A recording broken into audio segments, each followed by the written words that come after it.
Hello and welcome. I'm Oksana Bonita. This is Midwest Crime Corner. Let's get into it.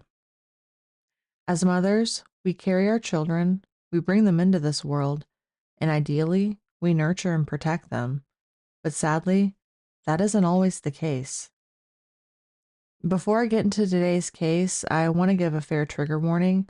The details can be fairly distressing, and I know not everyone will be able to listen to them, so viewer discretion is advised. Today's case is one that left me upset. It left me in tears. It left my stomach upset once I got into the details of it. This is a case that happened all the way back in 2003 and made national headlines when it happened, and it's been all but forgotten by those outside of the state of Illinois. On September 2nd, 2003, in the sleepy town of Clinton, Illinois, a green 1997 Oldsmobile Cutlass entered the water of Clinton Lake at the west boat ramp with 5 passengers inside, with only 2 walking away alive. Amanda Hamm, who was 27 years old at the time, seemed like a good mother to those around town. Neighbors report that Amanda's 3 children, Christopher Hamm, who was 6, Austin Brown, who was 3, and Kylie Hamm, who was 23 months, were well groomed and taken care of, and they seemed very happy. Amanda would frequently take her children to the park and to swimming lessons, with her own mother stating that she was a devoted mother. But not everything was as it seemed. Amanda had a lengthy drug and alcohol problem. She also had the habit of getting into abusive relationships, as well as a long history of struggles with her mental health, dating back to age 14 when she had her first unaliving attempt. Amanda would frequently skip school and sneak out of the house, with her mom saying that she would spend many nights out looking for her. She ended up kicked out of the house at least once as a teenager, and by the time she got to her senior year of high school, she dropped out, with just 3 months left before graduation.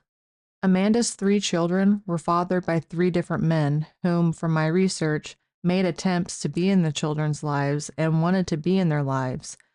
But when the relationships didn't work out that Amanda tried to trap them into by having the babies, she put up a wall and denied them access to the children, since they didn't want to be with her, leaving Amanda a stressed-out single mother of 3 children. With 3 young children to raise alone and no one by Amanda's side, she was very lonely when Maurice Legrone walked into her life. I have seen entirely too many times now. A single mother who's lonely and has low self-esteem puts an abusive man above her children despite their health and safety, and with the children ending up unalived. As Amanda got deeper into the throes of a toxic relationship with Maurice, putting him and drugs above the children, Amanda started to think about life outside of the children, one that her and Maurice could live together freely. According to Amanda's own mother, 2 months prior to the accident, Amanda approached her mother, asking her to take custody of her 2 sons so that her and Maurice could live together and start their lives anew in St. Louis. It was only after the accident happened that Amanda's mom wished that Amanda had reached out to her, stating that she knows that she would have taken the children in. In the days leading up to the accident, Amanda and Maurice began to discuss plans about how they could permanently get rid of the children. They told the children that they were going to take them boating, despite not owning a boat trailer, or vehicle to even pull a boat and a boat trailer. On the evening of September 2nd, 2003, Maurice, Amanda, Christopher, Austin, and Kylie all got into Amanda's 1997 green Cutlass and headed towards Clinton Lake Shortly after 7 p.m., the Green Cutlass entered the west boat ramp parking lot at a high rate of speed, entering onto the boat ramp and stopping just a few feet before the water's edge, according to an eyewitness. The eyewitness could see Maurice behind the wheel of the vehicle, along with one of the boys in the back seat. As the eyewitness was driving away, they could see that the Cutlass was parked on the boat ramp just feet away from the water's edge. Before her vehicle ended up in the water, Amanda Hamm got her 3 children out and played with them around the water before strapping them back in to the back seat. At his trial, Maurice testified that he had pulled onto the boat ramp with the intention of teasing and scaring the children, taunting them, saying that he was going to drive into the lake. Maurice said that he parked close to the water's edge, but that he wasn't concerned about it, considering that it was a boat ramp that was used frequently by other vehicles much larger than his to tow boats in and out of the water. When Maurice, Amanda, and the children got back into the car, Maurice made the comment that it would be, quote, effed up if the car ended up in the water. Maurice claims that Amanda told him to put both feet on the pedals, having one foot on the brake and one foot on the gas pedal as he backed up the boat ramp, but Maurice felt insulted by being told what to do, so he backed up as you would traditionally back up, with one foot alternating between the brake and the accelerator. According to Maurice, the car rolled forward more than expected when he removed his foot from the brake and went to place it on the accelerator to back up the boat ramp. Maurice claims that as he put his foot on the accelerator, the tires began to spin underneath him and were spinning gravel. It was then that Maurice claims to have panicked by taking his foot off the gas pedal and then forgetting to put it on the brake pedal, causing the car to lurch forward and enter the water. As the car began to float, Maurice states that he rolled down his window and unlocked the automatic doors. It was then that he turned around and reached into the back seat to get 23-month-old Kylie. But as he reached for 23-month-old Kylie, he felt the front end of the car sink, causing him to panic once again, letting go of 23-month-old Kylie as he left the car. Amanda soon followed him out the driver's side door, and they both made it to shore. They just stood on the shore, watching them, listening to them, listening to her children cry out to her, "Mommy, Mommy." Neither Amanda nor Maurice attempted to go back to the car and save any of the children, their little hands reaching out desperately, clawing at the window, hoping that the person that they loved most, that their mommy, would come and save them. Amanda Hamm is heard in the 911 call, quite hysterical, and yelling that her children are in a car and in a lake. And initially, when you hear the 911 call, it's hard to make out everything that she's saying because she is so hysterical. But through Amanda's hysterics, she doesn't really sound upset. She just sounds like somebody that's yelling. That's not to say that you can't be in distress when making a 911 call. That's absolutely true. But there are telltale signs when listening back to audio if somebody's being deceitful or not. And the first time I listened to the audio with Amanda's 911 call, red flags the entire time. You can hear what sounds like Maurice slapping Amanda.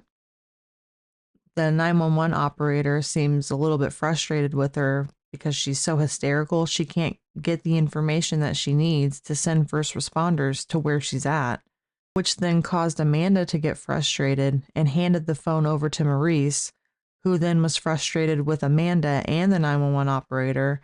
And it sounds like Maurice slaps Amanda during the 911 call after kind of berating her about what she said to the 911 operator. So there's a lot of red flags with that 911 call when you hear it. First responders arrived to the West Access boat ramp within 5 minutes of the 911 call. They had no problem opening up the back door to Amanda's car and getting the children out. The children were rushed to nearby hospitals, but it was too late for Austin and Christopher. Kylie was rushed to another hospital where she hung on for a little bit before passing away. While Kylie was still alive at a nearby hospital, Amanda refused to see her.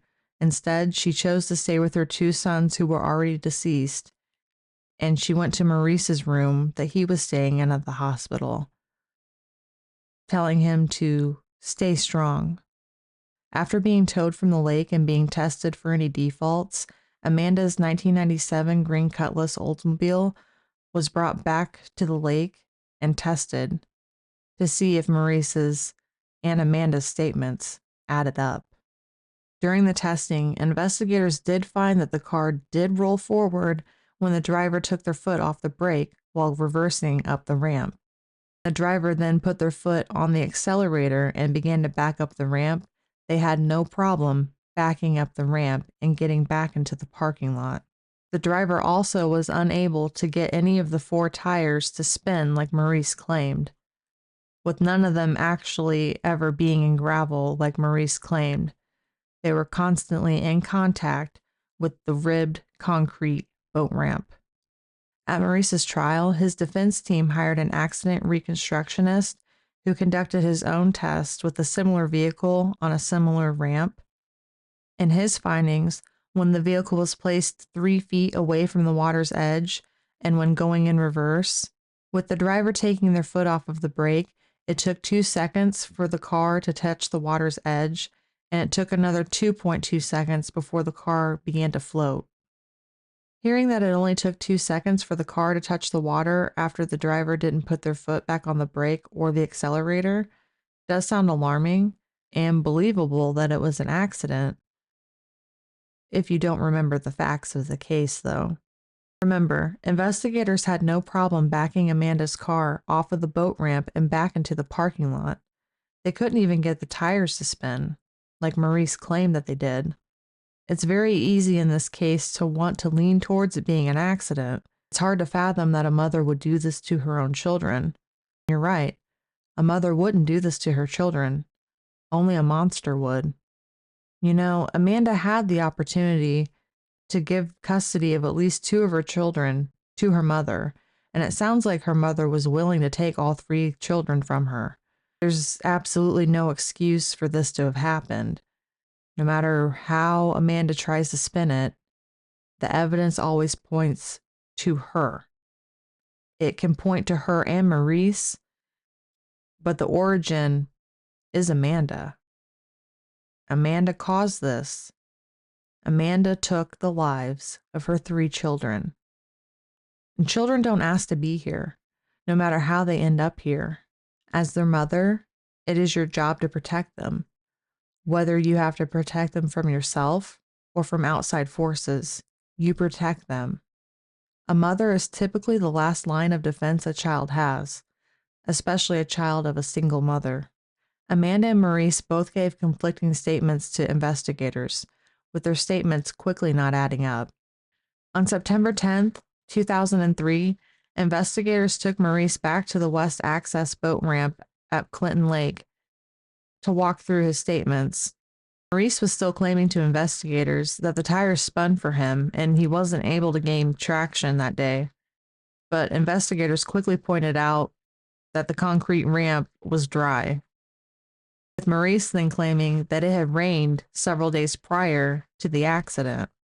It's very easy to look up the weather history for an area, and I looked up September 2nd, September 1st, August 31st, August 30th, August 29th, and the 28th, looking for any rain that could have affected the boat ramp that day.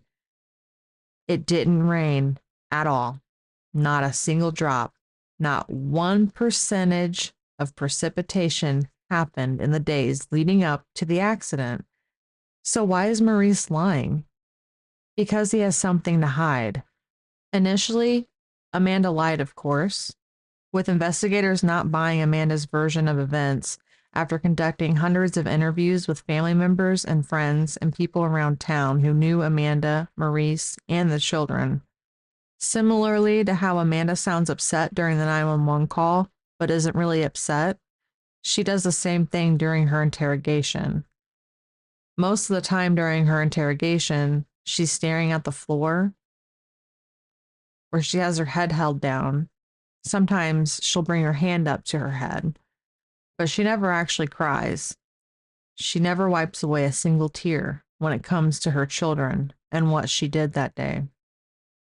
Amanda says that she loves her babies and she wouldn't do anything to hurt her babies, but she also didn't do anything to save her babies. Amanda got out of that car without even attempting to unbuckle not one of her children. Not one. Amanda didn't go back to that car. She did not try to save her children. Instead, she stood there and she listened to them cry out to her, begging for her, listening to them take their final breaths. Amanda doesn't even cry or get upset when she is asked twice, "Why didn't you save your babies?" She just sits there with a long pause before she says that she tried to save them. I want to know when. When did Amanda try to save her babies? Was it when she left them buckled into the back seat? Was it when she was standing there at the shore, listening to them cry out for her? I want to know when Amanda tried to save her kids. After being arrested, Amanda was sent to a mental health facility for an evaluation. It was there that she finally confessed to the police what her and Maurice had done, quickly shifting all the blame onto Maurice and throwing him under the bus. Through her conflicting statements, it was very clear that she was the one that orchestrated everything, even through her trying to pin everything on Maurice. Amanda made it very clear in the months leading up to the accident that she was no longer able to take care of her children. It's clear that Amanda was planning on getting rid of her children one way or another. And when Amanda got caught, she tried to pin it all on her boyfriend, thinking that that would be the easy way out for her. And part of me kind of thinks that she might have been right. With statements like that to investigators, it is very clear to me that Amanda was the one behind all of this. Amanda even told investigators that she would do anything to be with Maurice. Apparently, that anything also includes unaliving her children. Once again, proof of another mother putting a man above her own children. So which is it, Amanda? Are you a mother who coldly and calculatedly planned the unalivings of your 3 children so that you could live your best life with your boyfriend?